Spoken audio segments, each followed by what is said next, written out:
Andrew, we've got Parliament returning this week, albeit briefly, but one of the most important pieces of legislation really since World War II set to pass the Parliament this week. Yes, the $130 billion JobKeeper package, Kieran. And as the government prepares its JobKeeper legislation for Parliament, we can reveal some deficiencies in the scheme, which will see tens of thousands of stood-down workers not able to qualify for the $750 a week wage subsidy.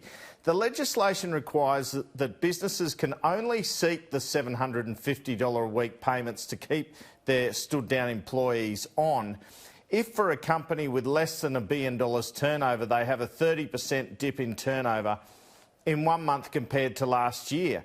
But for companies with a turnover of more than $1 billion, the bigger companies, they must demonstrate a drop in turnover of more than 50%. Not 30%, 50%. Well, turnover is not profit, Kieran. For example, you could have a business with a $1 billion turnover which has $900 million worth of costs, which misses out when its turnover plunges to $600 million.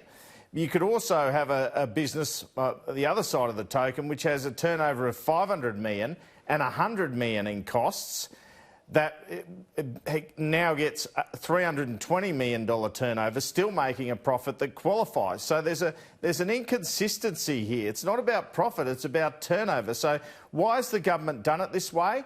It's partly because of their insistence that the scheme had to be distributed through existing systems, and it's easier to measure turnover through existing systems. And according to government sources, because big businesses have, quote, bigger balance sheets. Now, tax office records show us there are 350 companies with turnover of more than $1 billion in Australia, and they employ more than 2 million people. Now, the legislation has been drawn up in a way to at least address one aspect of this I've established this morning. It will allow businesses worth over $1 billion to make claims via groups or subsidiaries. For example, Wesfarmers owns Coles and Target. Coles obviously are going pretty well at the moment. Target will be allowed to apply on its own because their foot traffic's well down. But despite the fact Target do not have a turnover of $1 billion while Wesfarmers do, they can only apply if their turnover is down 50%, not 30%. Why don't Scott Morrison and Josh Frydenberg want to alter this to have a 30% turnover across all industry? Well, they don't want to borrow further and spend more money than the $130 billion that's being committed. But what this means is this, Kieran. You'll have one family in one house where an $80,000 a year worker from a medium-sized firm who has been stood down will get the $750 a week JobKeeper payment and remain connected to their firm.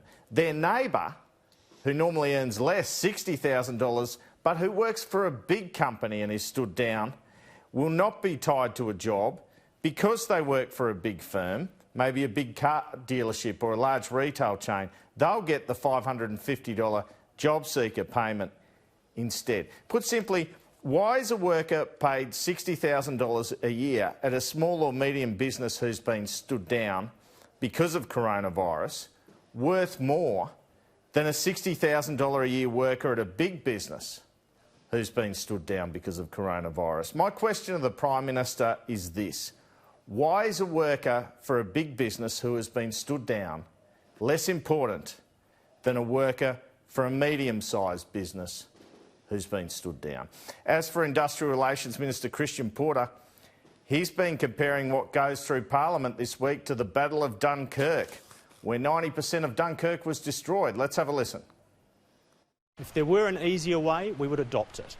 This is the only guaranteed way to make the $1,500 payments flow in a lawful way to save Australian jobs.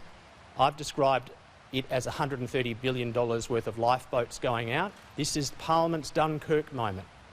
We get the lifeboats out and we save jobs, and we do it in the simplest, clearest, guaranteed formula that Parliament can devise.